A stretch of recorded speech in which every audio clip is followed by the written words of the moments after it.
Alhamdulillah 23 September 2025 kita sudah tiba di Toboli, mampir di rumah makan Osin untuk sedikit menikmati lalampa Toboli. Ini kebetulan beliau ini start dari jam 5 sore, ini tiba habis subuh di Toboli, luar biasa ya. Menggunakan Innova Venturer ini ya. Venturer apa ya, apa itu?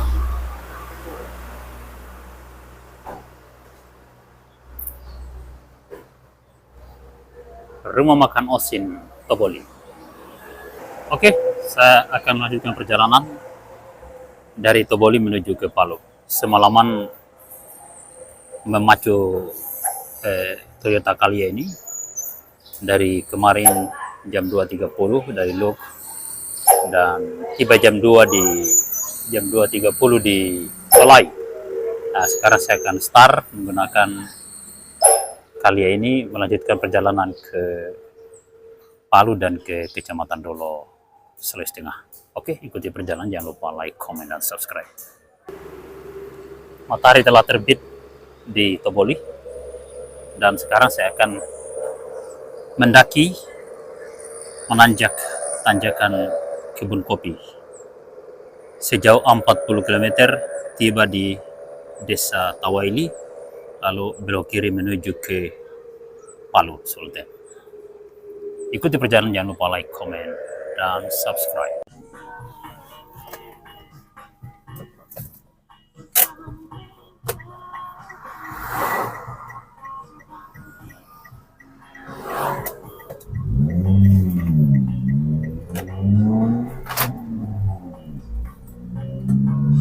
Oke, ikuti perjalanan kita menggunakan Toyota Calya dari Lok Banggai Sulteng ke Palu Sulteng, ibu kota provinsi Sulawesi Tengah. Saat ini saya akan mendaki sebuah tanjakan yang berkelok-kelok sejauh 40 km. Jalan ini saat ini mengalami proses buka tutup karena ada perbaikan jalan di puncak. Mulai tutup jam 8 pagi ini. Jadi saya sekarang harus mempercepat perjalanan agar tidak menemukan jadwal tutup atau tidak berbenturan dengan jadwal tutup. Karena ketika ketemu jadwal tutup, maka kita tidak akan bisa melintas sampai pada jam tertentu lagi. Olehnya itu saya harus mempercepat perjalanan sebelum jarum jam menunjukkan jam 8 pagi.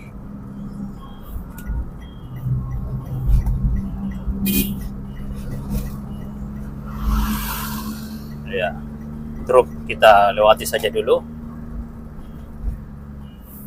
berhubung kita mengejar waktu. Ya, saya harus tiba di pesantren Dolo di pagi ini juga untuk memastikan bahwa mereka membuat surat rekomendasi atau keterangan bahwa saya adalah alumni pesantren Dolo. Walaupun sudah ada ijazah, ternyata Dirjen Pendidikan Islam mewajibkan harus dilampirkan lagi dengan surat keterangan.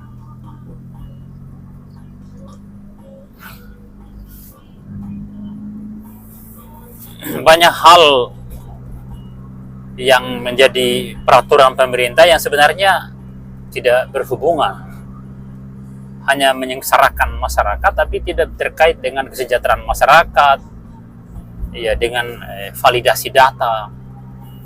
Ijazah itu kan sudah valid sebenarnya itu, apalagi yang mau dipersoalkan itu.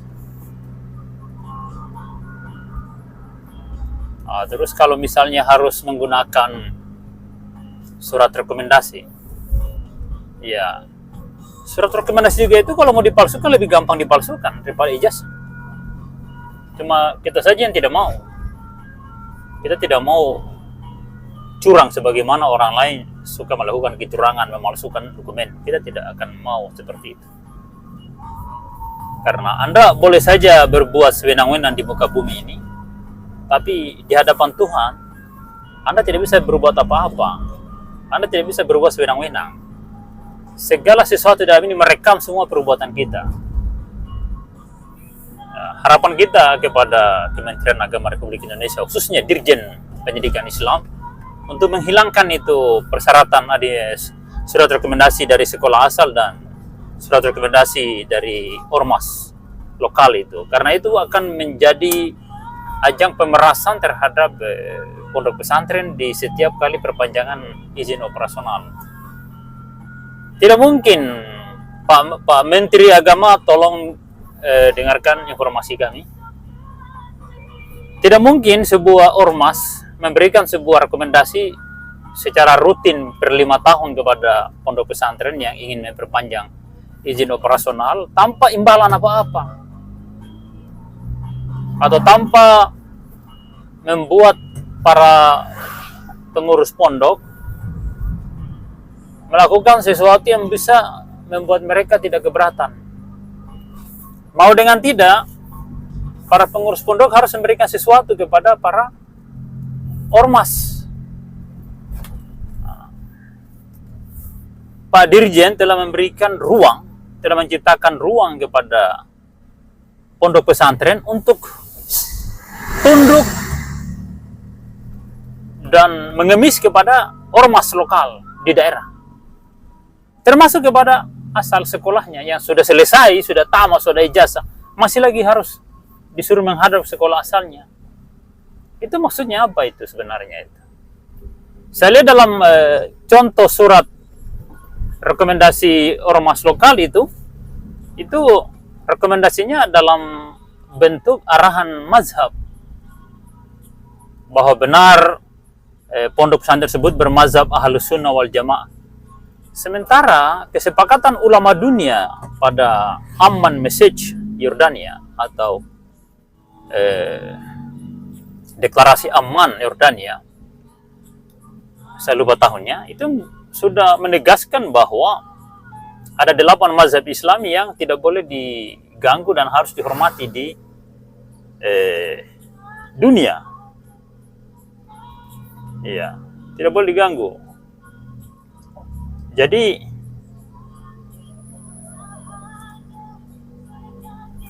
penetapan atau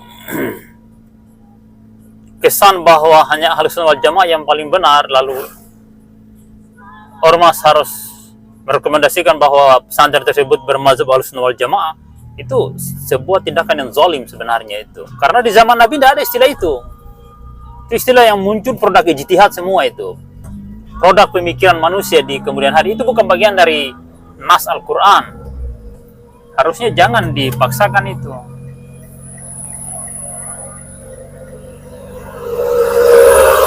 Banyak truk yang mendaki, kita usaha lalui saja dulu.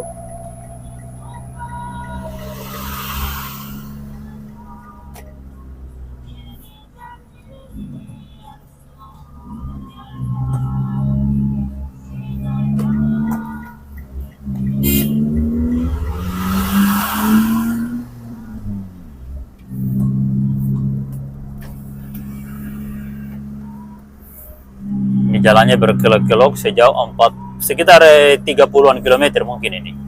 Yang kelok-keloknya. Yang lurusnya diperkirakan 10 kilometer.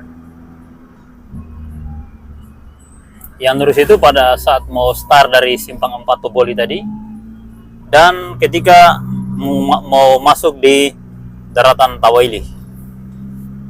Dataran Tawaili itu dia rata dan lurus jalannya. Tapi ketika mendaki seperti ini, jalannya berkelok-kelok mengikuti alur pegunungan.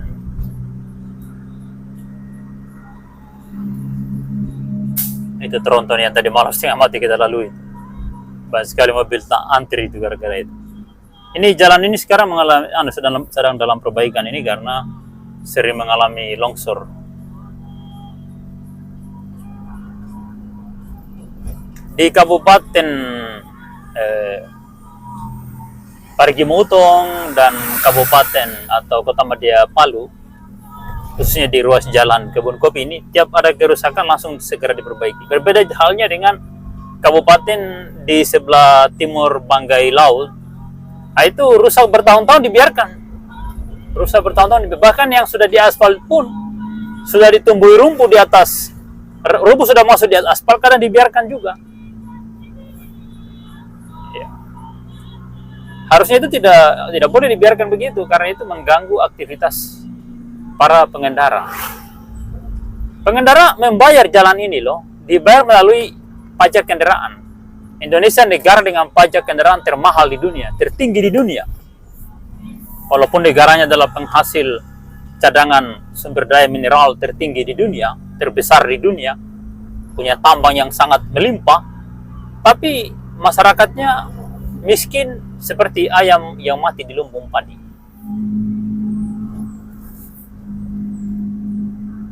Bahkan rumahnya harus dipajak.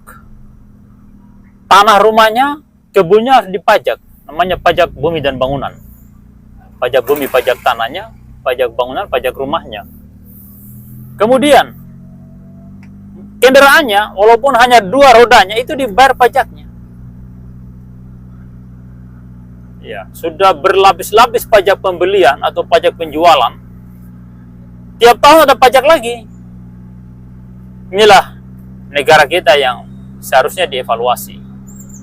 Tolong Pak Menteri Keuangan dan Dirjen Perpajakan, Dirjen apa, tolong dihapus itu pajak yang terlalu berlebihan itu. Misalnya PBB, pajak kendaraan, hilangkan itu. Negara kita negara kaya. Harusnya di kekayaan negara ini tidak usah lagi ada pajak-pajak itu. Ya, negara kita kan merdeka. Leluhur kita sudah mengorbankan nyawa sebagai pengganti pajak itu. Pajak itu berlaku di zaman penjajahan Belanda.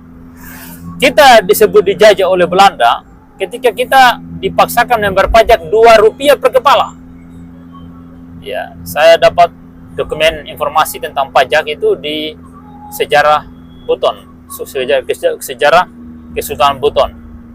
Judul bukunya Buton dalam Sejarah Kebudayaan, tulisan Laode Zainu, Imam Masjid Keraton Bau-Bau, Imam Masjid Keraton Kesultanan.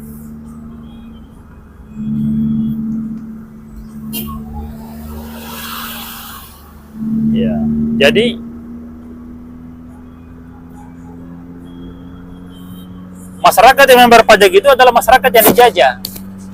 Kalau masyarakat merdeka, tidak perlu bayar pajak. Karena mereka merdeka.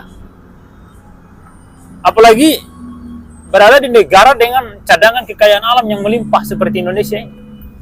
Harusnya tidak boleh bayar pajak lagi. Harus gratis pajak di Indonesia ini. Hilangkan itu pajak itu. Lalu dari hasil tambang itu masyarakat harus mendapatkan pembagian paling sedikit 20 juta per orang dari umur 17 tahun ke atas. Atau dikasih bervariasi lah. Ya, 17 tahun misalnya 1 juta per bulan. Ya, kemudian 20 tahun 10 juta per bulan. Nah, 30 tahun 20 juta per bulan. 40 tahun 50 juta per bulan harusnya mendapatkan jatah dari hasil tambang di Indonesia ini. Dikasih bervariasi begitu. Wah, ini kenapa sudah terhenti ini? Wah, bahaya ini.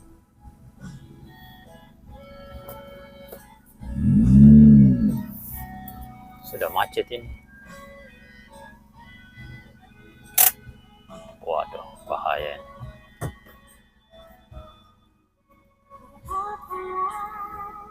Kenapa macet ya? Waduh, lama itu.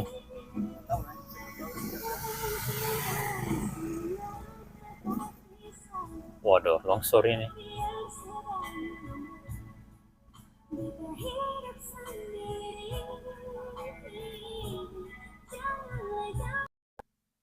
Kita masih terjebak dengan kemacetan di tanjakan kebun kopi, ruas Toboli Tawaili.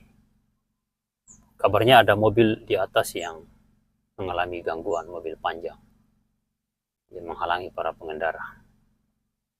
Saya berangkat dari lu kemarin jam 2 dengan mengisi BBM 300.000. Tadi saya tambah 200.000 pakai Pertamax sudah hampir full, kurang 2 strap. Ya, jadi mobil ini sebenarnya bisa 300.000 bisa sampai di Palu sebenarnya. Dari lu ke Palu hanya dengan mengisi BBM senilai 300.000 itu sebenarnya bisa ini. Itu hampir penuh itu. Itu tadi 200.000, kemarin saya isi 300.000. Tadi ini Pertamax, kemarin Pertalite.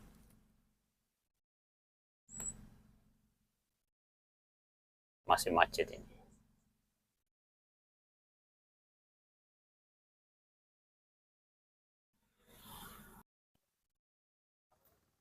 Suasana macet di tanjakan Kebun Kopi, Jalan Trans Sulawesi, Poros, Toboli, Tawaili.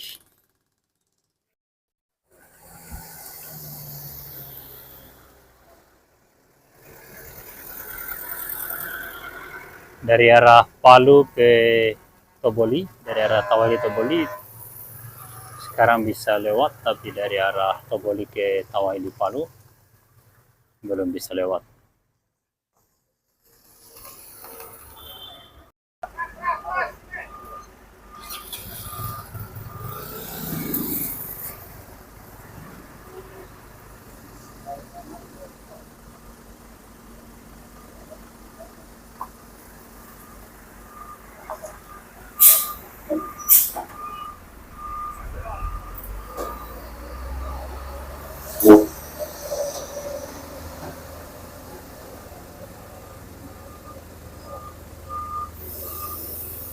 Truk sawit mau lewat.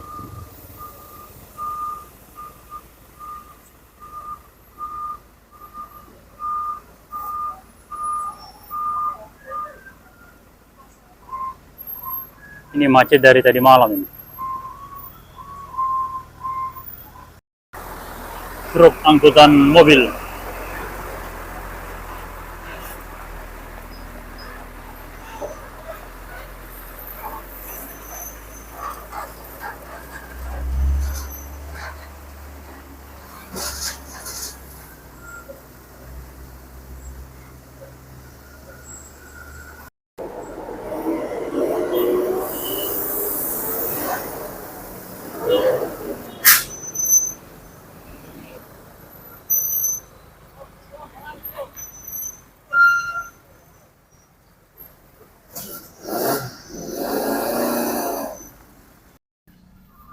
Inilah tempatnya tanah longsor.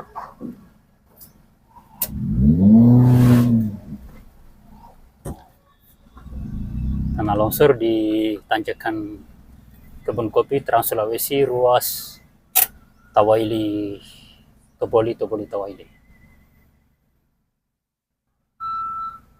Di depan sana ada beberapa alat berat, 3 eksavator dan 1 bulldozer. Tapi kayaknya 2 eksavator yang aktif ini, 1 bulldozer yang mendorong material ke jurang.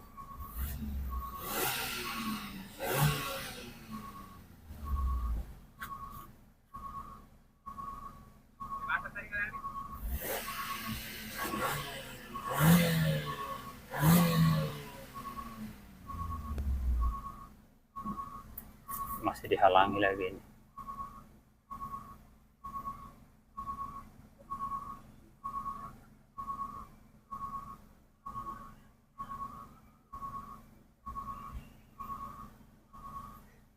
Aduh, terhalang perjalanan kita di hari ini. Tanggal 23 September 2025, saat ini sudah jam 8.03.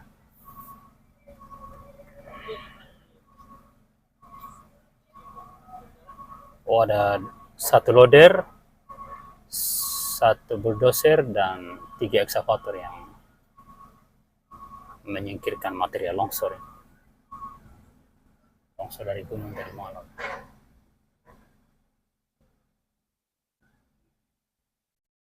Mungkin hujan tadi malam di sini.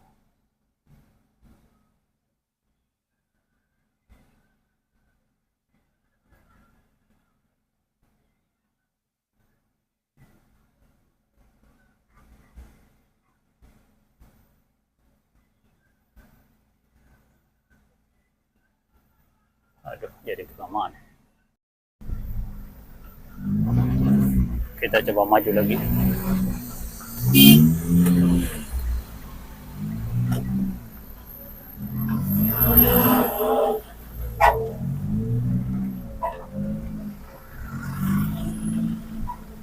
Sebelah kiri tanah longsor dari jam 2 tadi malam katanya.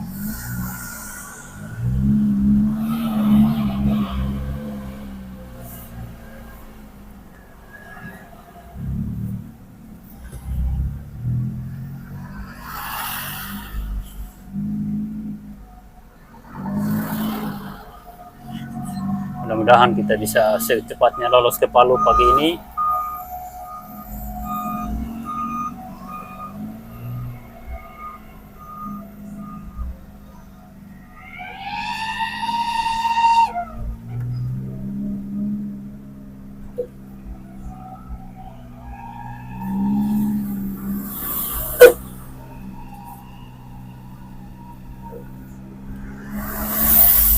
Waduh, berjam-jam macet. Alhamdulillah kita sudah berhasil melewati kemacetan akibat longsor. Sebenarnya tempat ini saat ini masih dalam proses pekerjaan dan proses buka tutup jalan. Cuma karena hari ini ada kemacetan, ada longsor sehingga tidak ada istilah buka tutup. Semua kondisional. Karena kemacetannya harus diurai semua baru ditutup.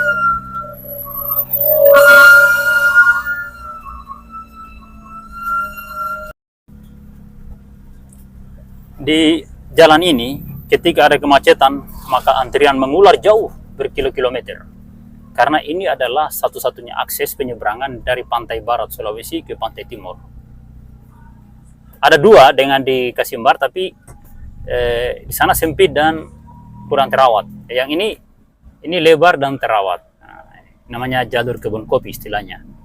Nah, namanya jalur kebun kopi.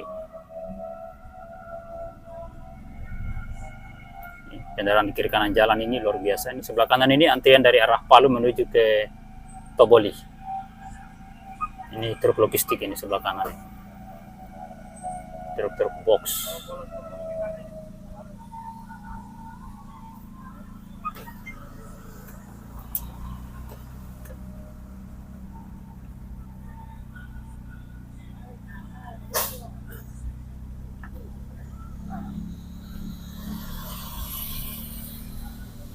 Banyak monyet di tempat ini. Lihat sebelah kiri ini banyak sekali monyet ini.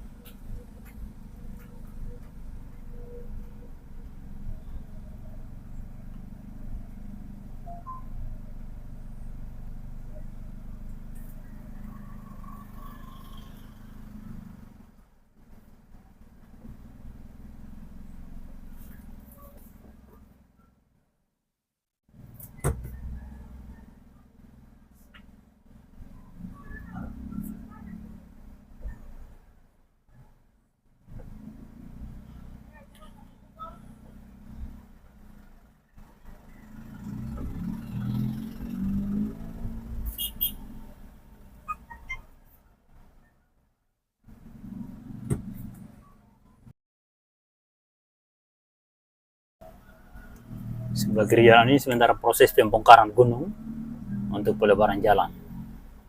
Nah, ini mungkin yang dimaksud pekerjaan pelebaran jalan yang mengakibatkan terjadinya buka tutup jalan di ruas kebun kopi atau ruas Tawaili Toboli, Toboli Tawaili, Trans Sulawesi di Sulawesi Tengah, penyeberangan Parigi Motong dan Kota Madia Palu.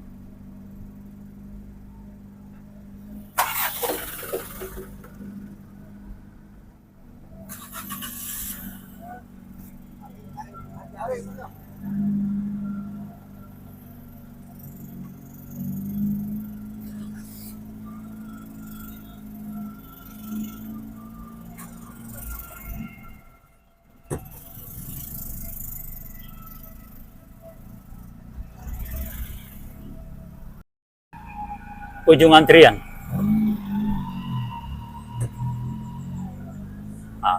habis antrian.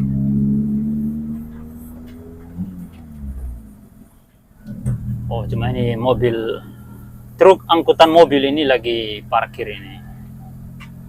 Truknya besar sekali. Alhamdulillah kita sudah lolos dari kemacetan.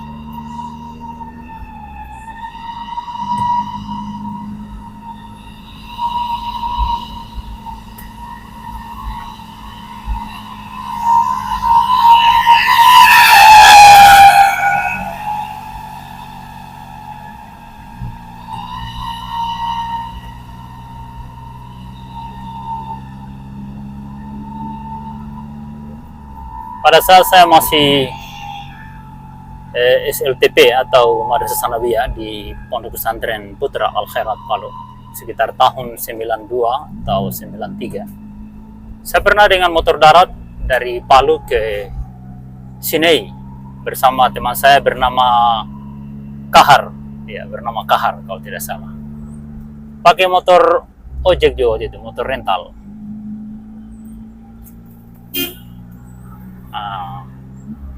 Kembalinya tiba di sekitaran sini juga terjadi longsor seperti kejadian tadi. Pagi-pagi lagi, akhirnya macet dan saya tidak bisa bergerak. Pada saat itu saya juga tidak punya uang. Uang di kantong saya tinggal, kalau tidak salah tinggal 1.500.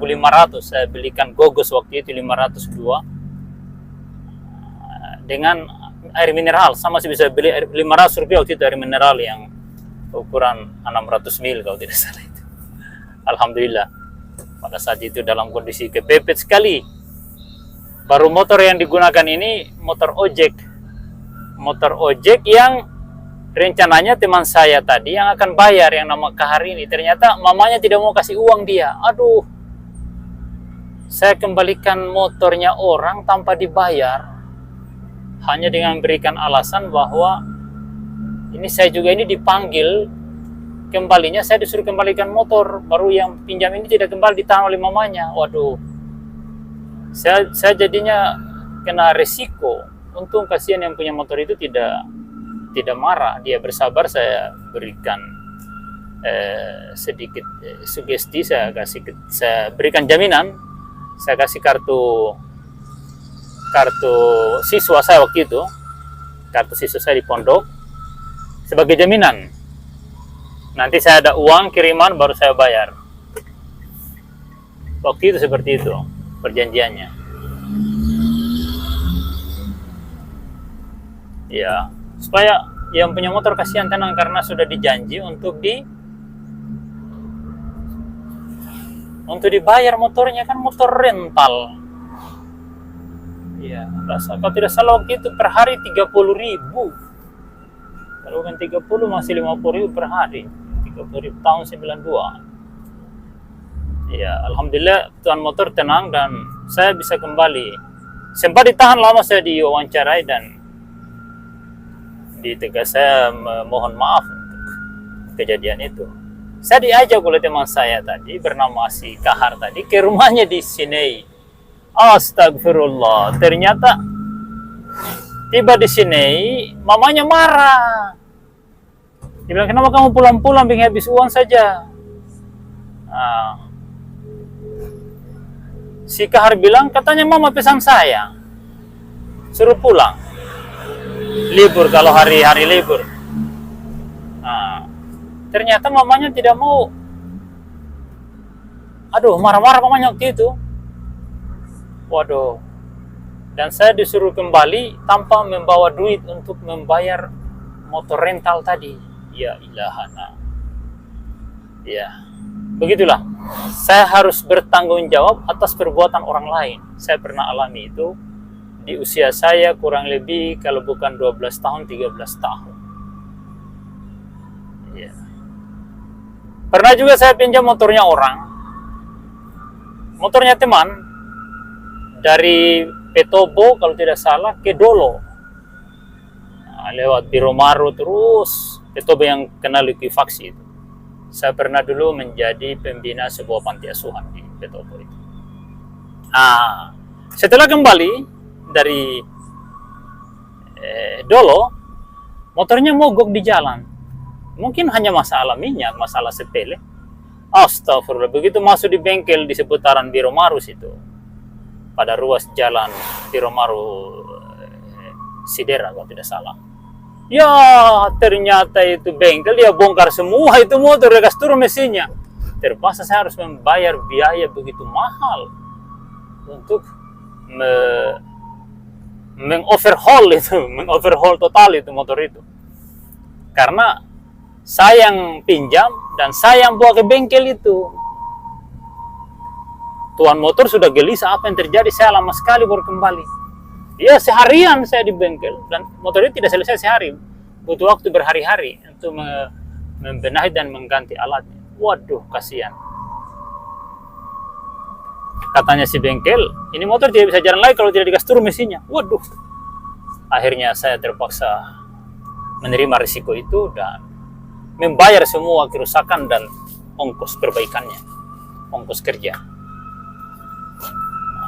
Itu di usia saya setelah saya pulang dari mengajar Al-Khairat di Pulau Morotai pada sekitaran 1997.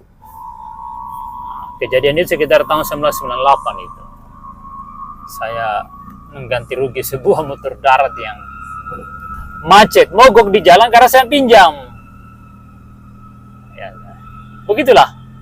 Karena situasi memaksa, ingin jalan-jalan dengan motor, akhirnya seperti itu.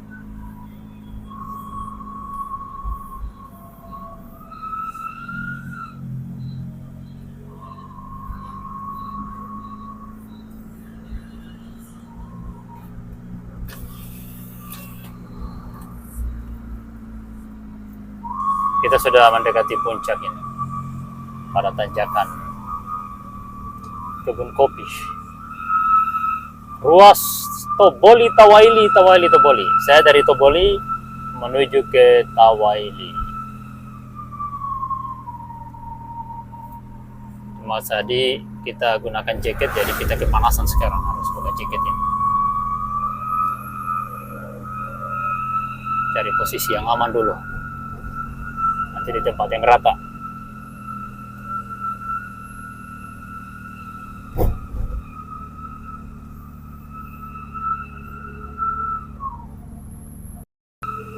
Di Palu, Sulawesi Tengah, sekarang ada pembeli kelapa biji. Ini mobil depan ini kelapa biji semua ini. Atau mungkin masuk pasar tradisional ini. Saya juga kurang, saya tidak sempat tanya tadi.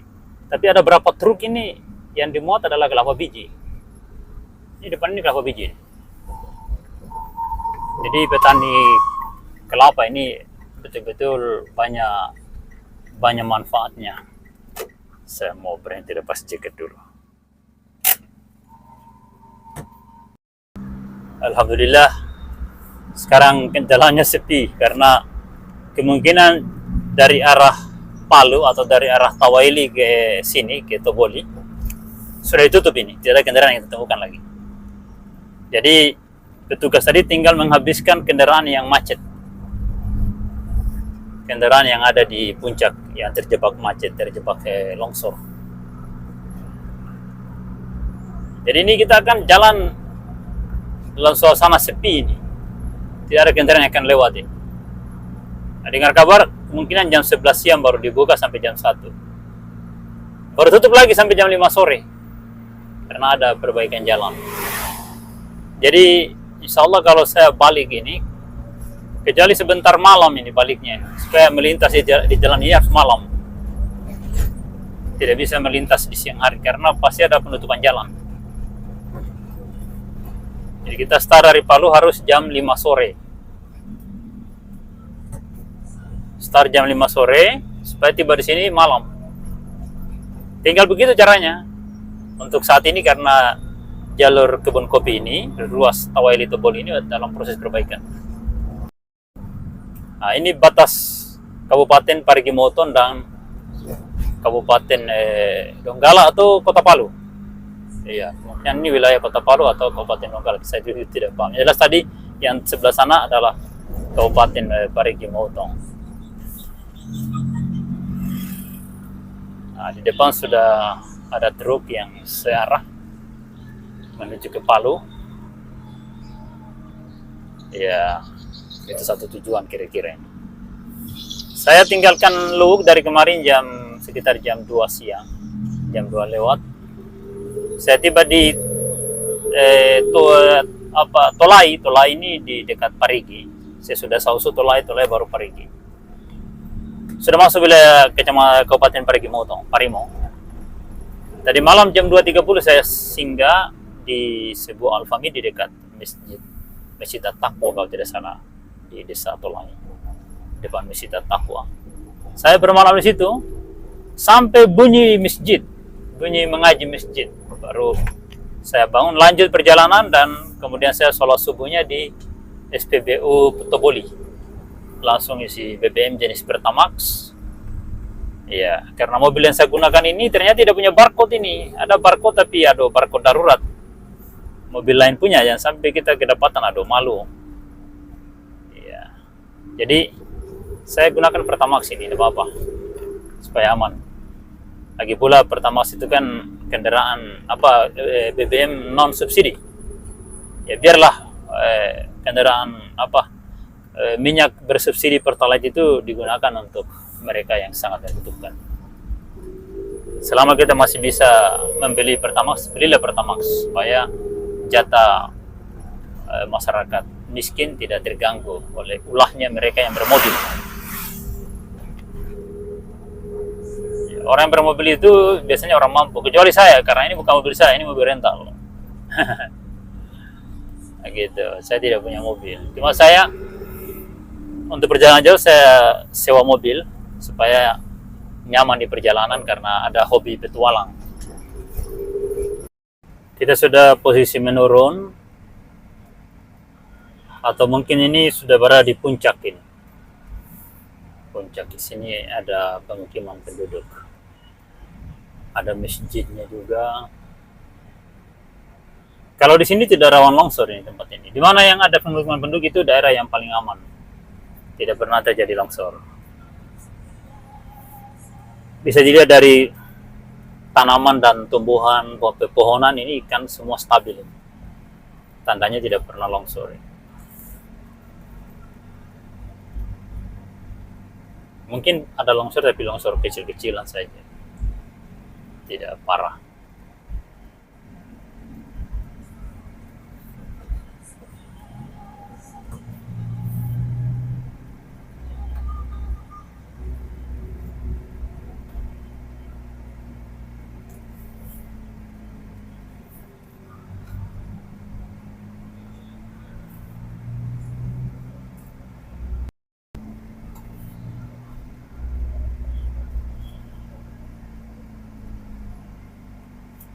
Kita sudah di penurunan menuju Tawaili. Terus di depan ini nampaknya saya mesti lampu ini. Kalau tidak dia akan memperlambat perjalanannya kita.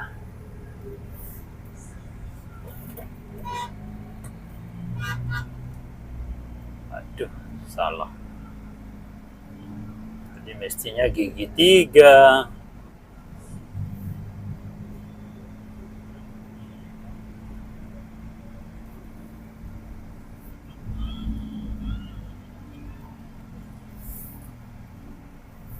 Sini ada masjid yang bagus juga, Nurul Islah. Banyak buah-buahan. Jalur kebun kopi kaya dengan buah-buahan.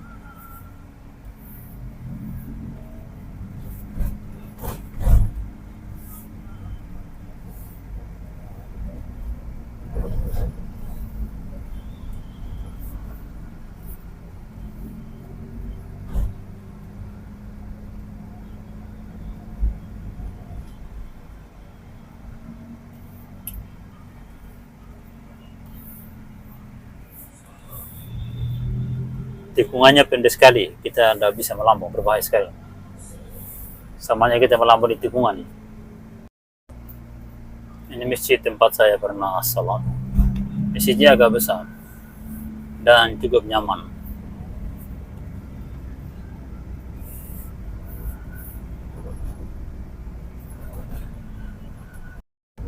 Kita sudah berada di Tugu Wentira. Di sana ada musola kecil warna kuning. Ini tempat yang diklaim dan dipercayai dan diyakini oleh masyarakat seputaran Lembah Palu dan sekitarnya sebagai tempat yang memiliki kekuatan mistik. Ya, memiliki nuansa mistik dan banyak cerita rakyat yang menceritakan pertemuan dengan bangsa jin di tempat itu. Itu gerbangnya di situ. Jadi di Sulawesi Tengahnya ada kota jin yang sangat besar sekali, yang jauh lebih hebat dari Singapura atau kota-kota di negara Eropa. Ya, menurut keterangan mereka-mereka yang pernah masuk di tempat itu. Folklore, cerita rakyat. Ya, entah itu benar atau tidak, tapi itu cerita sudah melegenda dan menjadi cerita rakyat masyarakat suku Kaili di Sulawesi Tengah tentang adanya kota jin yang disebut dengan kota Wentira tadi gerbangnya. Jadi sebagai informasi bagi Kabupaten Baru, ini contoh cara bangun jalan yang benar. Di tengahnya diaspal, kiri kanannya dirabat beton. Ke jurangnya dicor, dibuat tanggul, lalu ke arah gunung dibikinkan got. Nah, jadi rabat beton baru got. Gotnya permanen gitu. Sebagian ini ditembokin di gunungnya, sebagian. Mana daerah yang rawan longsor ditembok supaya tidak longsor lagi. Begitu.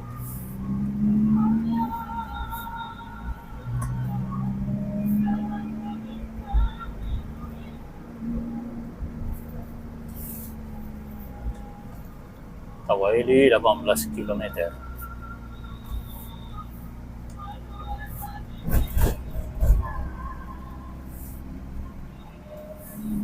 Ini pick up Mitsubishi L300 depan ini cukup laju.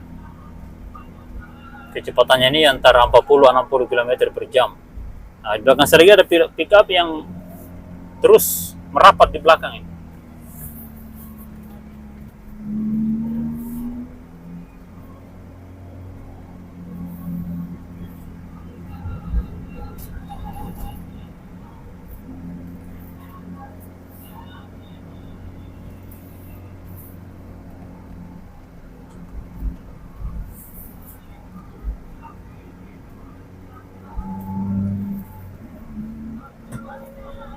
Kecepatan 60 km per jam. Tikungan turun 40.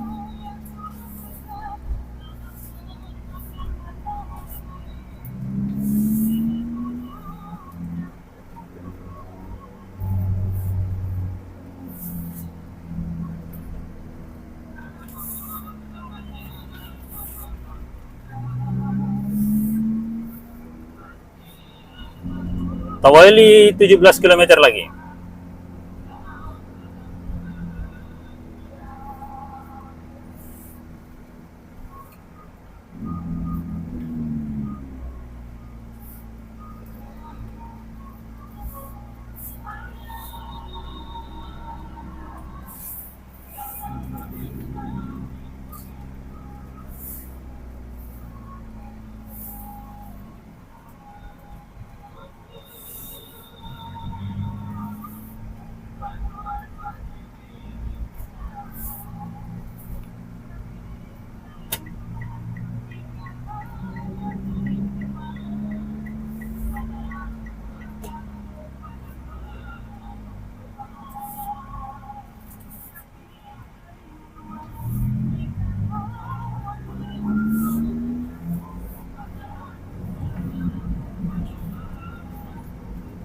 Ya, kita berhasil melambung 2 trek di tikungan ruas Tawaili Toboli Tawaili. Saat ini saya sedang menurun menuju ke Tawaili dari puncak kebun kopi. Setelah tadi pagi kita mampir makan lampa dan teh manis di warung Osin Toboli. Warung Osin Toboli.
Sopir depan ini benar-benar sopir pengalaman yang membawa Mitsubishi L300 di depan. Sudah terbiasa di sini dia. Dia sudah menjadi hal yang biasa. Terlatih di medan berkelok-kelok ini. Saya bisa lambung ini, cuma tidak penting karena berisiko. Berisiko ini kecepatan sudah 60 km per jam ini. Tikungan 40. Ini berisiko ini. Apalagi ini kan mobil rental, mobilnya orang disewa. Kalau mobil sendiri ini saya sudah lambung dari tadi.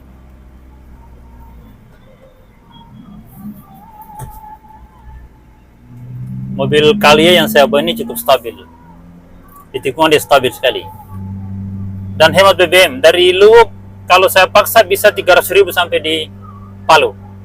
Atau minimal sampai di Tawaili. Tapi saya sengaja menambah BBM 200.000 jenis Pertamax. Yang kemarin diisi di Luwuk jenis Pertalite 300.000. Tembus sampai di Toboli masih ada 2 strap. Satu strap mobil ini bisa menempuh perjalanan dari Luwuk sampai di Bunta.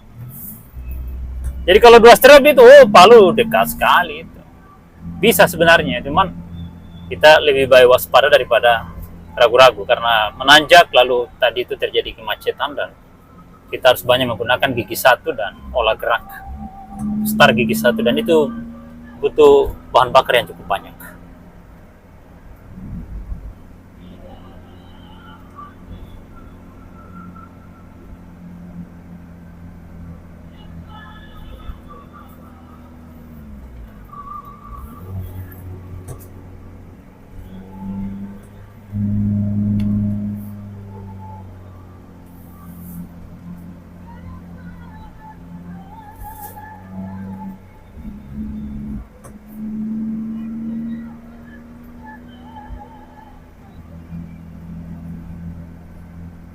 Ini contoh tanggul gunung di ruas kebun kopi atau ruas Tawaili Toboli. Ya, itu contoh bagi. Lalu kemudian dirabat beton, lalu bangun got di arah gunung harus ada got ya. Di pinggir gunung, jalan aspal pinggir gunung itu harus ada got supaya air yang jatuh dari gunung itu turunnya di got, bukan di jalan baru mengalir menuju ke tujuannya. Lalu diarahkan alirannya, dibuatkan deker lagi, contoh deker di depan lagi ini, lihat. Supaya airnya dibagi cepat jatuhkan di jurang, lalu di jurang sampai di bawah itu dibikin got permanen supaya tidak mengakibatkan longsor. Itu contoh itu. Bagi kabupaten-kabupaten baru yang baru belajar membangun infrastruktur. Ini contoh ini, silakan dinonton dan bagi yang penonton yang ada keluarganya di Dinas PU Pulau Talebo, silakan di-share, diperlihatkan mereka.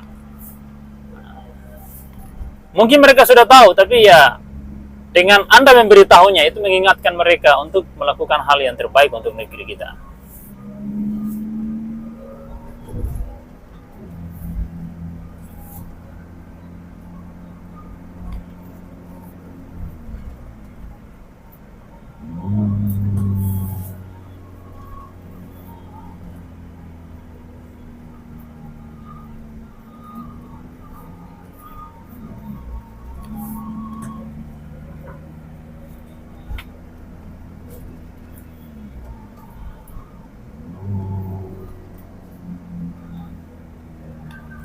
Di depan sana ada gunung yang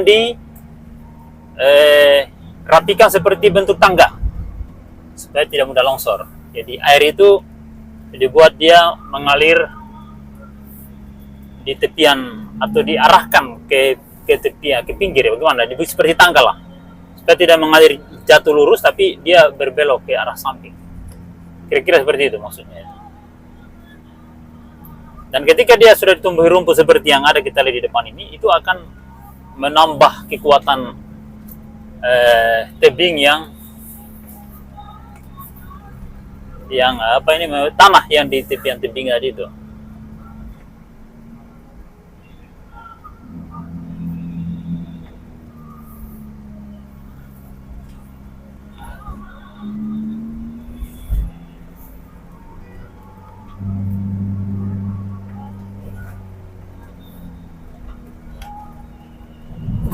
Mobil-mobil ini pada laju-laju ya. nyalinya ya, orang terbiasa di sini. Saya saja ini serasa laju sekali nih. Dulu masih tahun-tahun, masih usia-usia 30-an. Oh, saya kecepatan 70 km di sini per jam. Mobilnya Avanza pada waktu itu. Ini pakai kali, tapi nyali sudah jatuh, sudah jauh menurun dibanding di usia 30-an dulu, tuh tahun-tahun 2000-an awal. Nah, saya hilir bodi bawa mobil di sini bisa kecepatan 70 km per jam di tikungan. Tapi sekarang sudah keberanian sudah sangat rendah sekali. Sudah banyak perhitungan karena usia sudah semakin lanjut dan sudah ada anak, sudah besar-besar. Ya, jadi lebih mengutamakan keselamatan dibanding kecepatan. Karena kita mau mempercepat juga, tak akan lari gunung dikejar. Tak akan lari sesuatu yang kita ingin temukan di hari ini. Kalau itu adalah bagian kita, insya Allah menjadi bagian kita. Kalau bagian orang lain, menjadi bagian orang lain. Dunia ini kita tidak perlu harus sibuk dan terlalu stres memikirkan hal-hal yang ingin kita raih. Walaupun memang penting cita-cita untuk meraih sesuatu, itu penting dan perlu dikejar. Tapi ketika kita tidak bisa mendapatkannya, maka tidak perlu menjadi beban pemikiran kita, karena segala sesuatu yang ada ini akan kita tinggalkan, dan yang kita peroleh juga akan menjadi sesuatu yang kita tinggalkan. Apa yang kita bawa? Perbuatan baik kita, catatan amal baik kita yang tersimpan di malaikat rakib dan atid.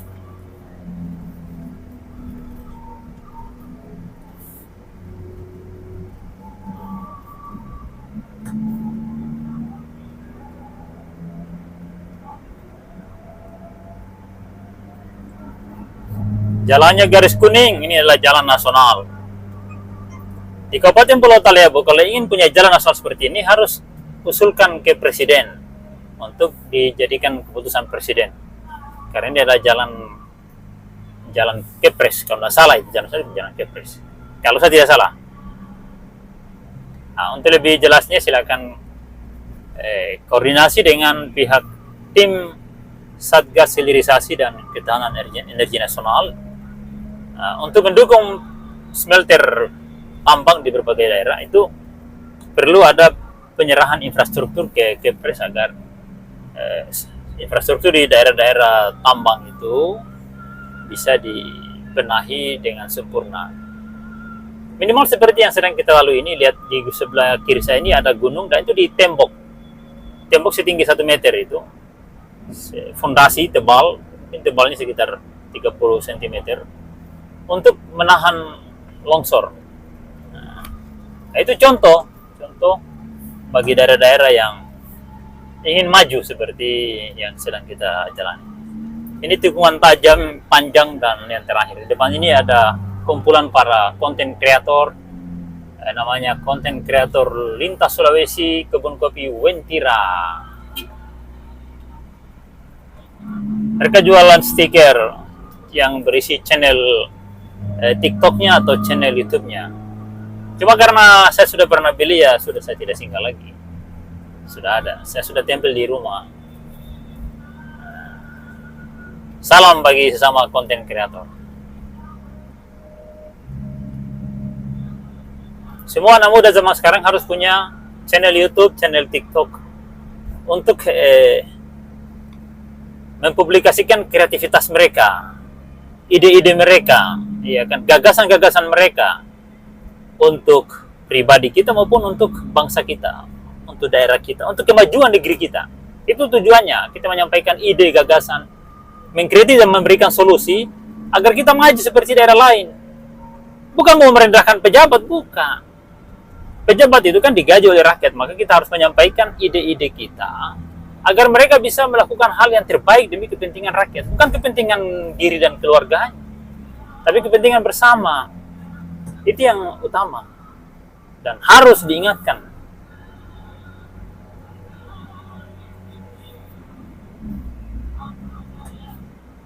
Kita sudah sampai di seputaran Tawaili. Ini desa apa ini?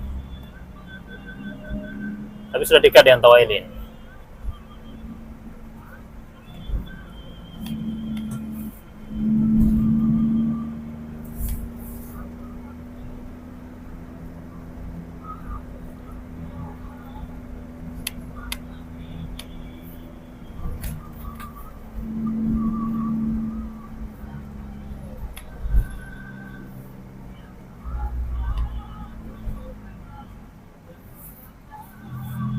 Ya, kita masih melintasi pegunungan yang jalannya berkelok-kelok.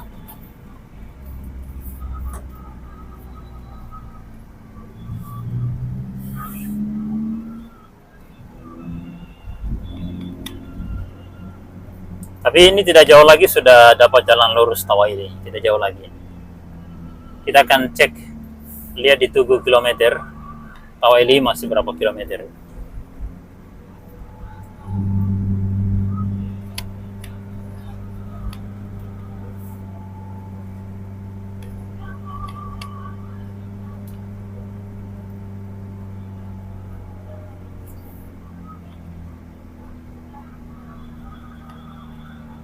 Rumah makan Gorontalo.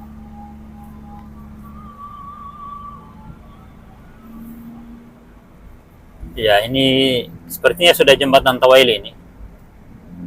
Nah, sesudah jembatan itu sudah jalan lurus menuju ke Tawaili.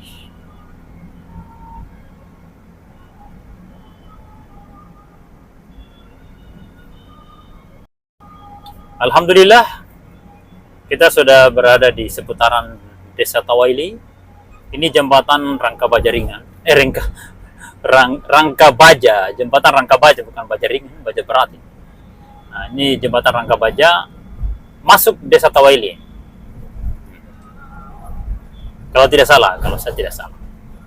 Nanti silakan komentar kalau saya salah, silakan luruskan. Ini desa apa namanya? Nama desa saya tidak sempat lihat ini berhubung saya sedang menyetir.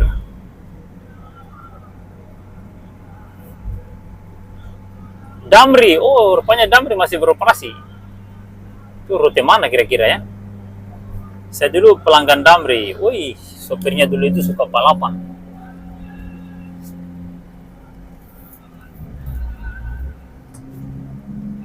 Wah, pick up di belakang saya ini mulai melambung ini. 8049 EG. DN 809 EG. Wih. Dari tadi dia ingin melambung itu. Tapi kayaknya kosong muatannya ini. Pantasan dia ringan. Tapi itu besi dia punya apa itu? Pagar-pagar bak belakang.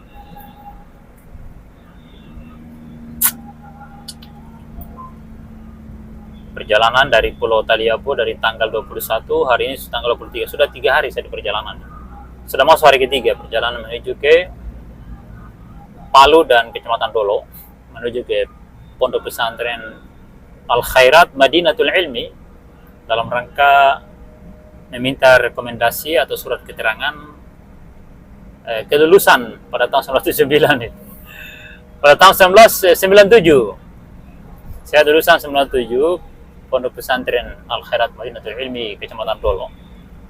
Nah, karena saat ini kita masih berjuang untuk membangun pesantren Darul Amanah di Desa Wanemai, Kecamatan Talawa Barat, Kabupaten Pulau Talawa, Provinsi Maluku Utara.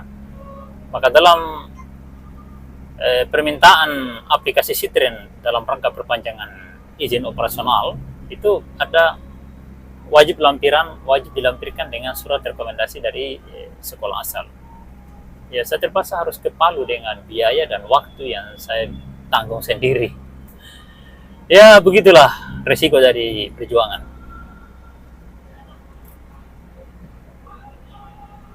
Pesantren itu kepentingan umat, kepentingan umum. Ya, cuma kalau bisa pemerintah janganlah memberikan beban yang tidak pantas kepada pondok pesantren yang mayoritas itu swadaya. Bukan anggaran negara. operasionalnya tidak dibiayai oleh negara itu. Adapun kalau ada sedikit tidak sesuai kebutuhan setiap hari, hanya semacam stimulan. Tapi beban yang mereka berikan dalam bentuk pertanggungjawaban, dalam bentuk izin operasional itu sangat berat sekali. Sangat berat sekali. Kalau ada pondok pesantren yang kaya, ya makmur, itu mungkin wajar. Tapi kalau ada, tidak bisa dipukul rata. Aneh itu, pesantren diwajibkan memiliki santri minimal 15 orang. Sekarang untuk mendapatkan 15 orang itu bagaimana caranya? Siapa yang biaya itu? Itu kan aneh itu. Ketika tidak mencapai 15 orang, tidak diberikan izin, tidak diberikan anggaran operasional. Lalu bagaimana caranya mau berkembang? Bagaimana cara dia mau mendapatkan santri kalau tidak ada biaya? Bagaimana dia mau gaji guru? Ini gaji guru semua swadaya, makan minum santri umumnya swadaya. Walaupun ada juga yang dari santri, tapi tidak akan cukup itu. Kebanyakan itu swadaya dari para pengurus.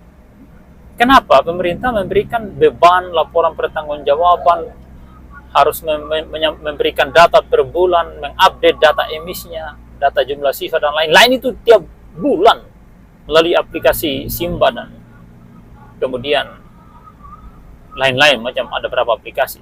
Luar biasa itu. Padahal tanpa aplikasi itu pesantren hidup. Pesantren di Indonesia sudah ada sebelum dijajah oleh Belanda. Pesantren sudah hidup dan mandiri. Belum ada Indonesia, belum ada negara Indonesia, belum ada NKRI. Pesantren sudah ada. Dan yang berjuang melawan penjajah itu adalah santri dan para pimpinannya, pimpinan dan guru-guru santri serta santrinya itu. Santri dan para gurunya, para pembina, para pengasuh yang berjuang melawan dan mengusir penjajah Belanda dan Jepang. Tanpa izin operasional saat itu, tanpa aplikasi Citren, aplikasi Simba, dan aplikasi lain, tidak ada waktu itu. Jauh sebelum penjajah Belanda, jauh sebelum VOC menjatuhkan jangkar di Batavia, itu sudah ada pondok pesantren di Indonesia. Dari sejak Laik Abu Nasar bin Ibrahim As-Samarkandi mengajarkan masyarakat Batavia tentang fikih, tentang daras fikih ibadah, ya kan, menyampaikan tentang berbagai macam hukum Islam, itu santrinya atau muridnya yang tinggal bersamanya, membantunya dalam segala kebutuhannya, itu namanya pondok pesantren. Ketika ada anak-anak atau orang dewasa yang tinggal bersama sang guru untuk tujuan belajar, itu namanya pondok pesantren. Tidak harus tersimpan dalam database Kemenak. Kemenak itu ada setelah Indonesia merdeka. Pesantren ada sebelum Indonesia ada, sebelum Belanda ada, jauh sebelum penjajah Belanda masuk Indonesia sudah ada pondok pesantren. Bahkan kalau kita mau runut jauh ke belakang, sejak zaman Nabi sudah ada pondok pesantren, tapi namanya Ahlus Suffah. Di samping Masjid Nabawi itu ada pondok-pondok dibangun Nabi di samping Masjid Nabawi untuk menampung para fakir miskin dan orang-orang yang mau belajar Islam kepada Nabi tapi tidak punya keluarga, mereka musafir atau mereka adalah orang miskin. Seperti itu. Jadi ada seorang pejabat Pendis Kemenak di Pulau Talebo tanya sama saya, pesantren dalam definisinya Zul apa? Ya, pesantren itu adalah ketika ada seseorang yang menampung anak-anak untuk diajari mengaji, ajari fikih, ajari tarekat, ajari tasawuf, ajari berbagai macam ilmu keagamaan, walaupun cuma satu macam, itu namanya pondok pesantren. Begitu sejarah pondok pesantren dari zamannya Syekh Kuala di Banda Aceh, Hamzah Fansuri, dari zamannya Laik Abu Nasar bin Ibrahim As-Samarkandi di Batavia, sudah seperti itu bentuknya.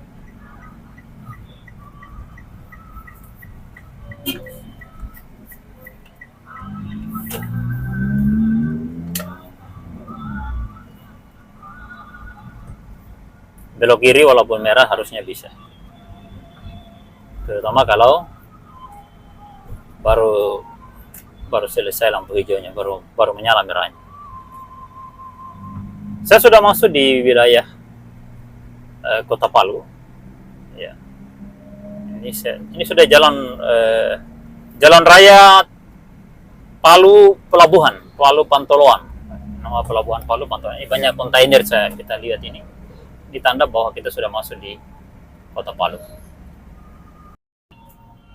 Jalanan Palu tidak seperti tahun 90-an. Dulu kendaraan di sini masih agak jarang-jarang. Sekarang lihat sudah hampir macet. Kalau ini jalur luar kota ini hampir macet.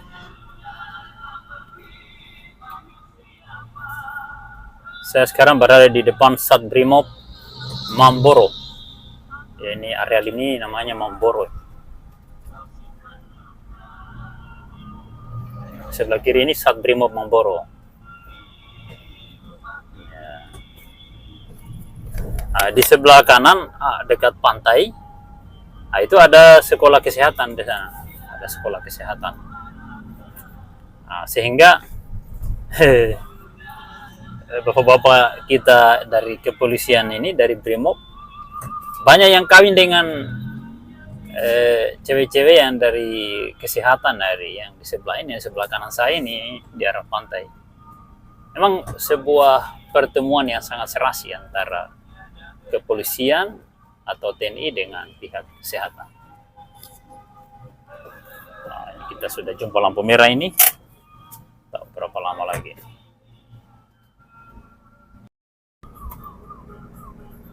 Aspal di Palu ini mulus sekali, sangat mulus. Ini adalah rute Palu Pantoloan, pelabuhan kontainer. Jadi ini banyak kontainer yang ada di area ini.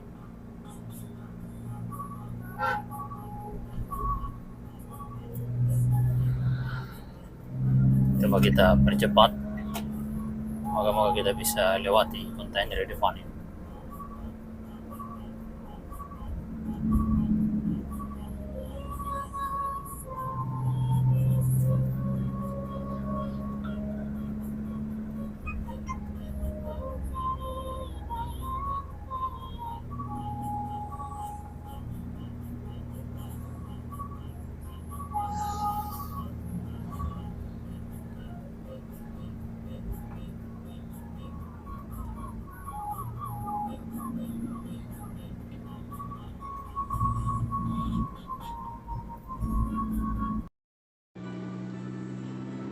Sudah berada di seputaran Pantai Talise. Kita masuk dulu di seputaran pantai, meninggalkan jalan poros Trans Sulawesi, ruas Pantoloan Palu. Berhubung saya ingin sarapan dulu berupa makanan khas Kaili yang istilahkan putu, namanya putu. Ini makanan kesukaan saya sejak saya masih SMP di Palu, atau Madrasah Sanawiyah Al Khairat, Pondok Pesantren Putra, Jalan Mangga, Kelurahan Kamonji, Jalan Mangga Palu, atau di Masjid Al Kausar. Dan di sini masih ada putunya, biasanya tiap hari ada ini.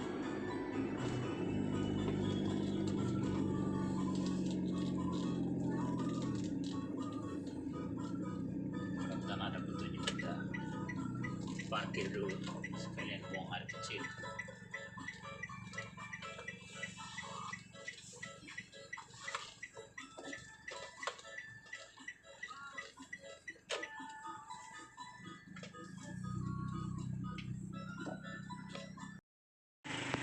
Alhamdulillah saya sudah berada di Teluk Palu, Pantai Talise. Mau mampir beli putu dulu, makanan khas Kaili di Pantai Talise. Ini tempatnya. Ini sekaligus tempat wisata kuliner khas Kaili dan juga tempat mandi-mandi di laut. Banyak bapak-bapak yang mandi-mandi di laut di sini. Pantai Talise Palu. Ya, sekarang kita mau santap putu dulu. Setelah kita melintasi perjalanan dari kemarin jam 2 siang, sekarang sudah jam 10.26 di Teluk Palu. Ya, ini Teluk Palu.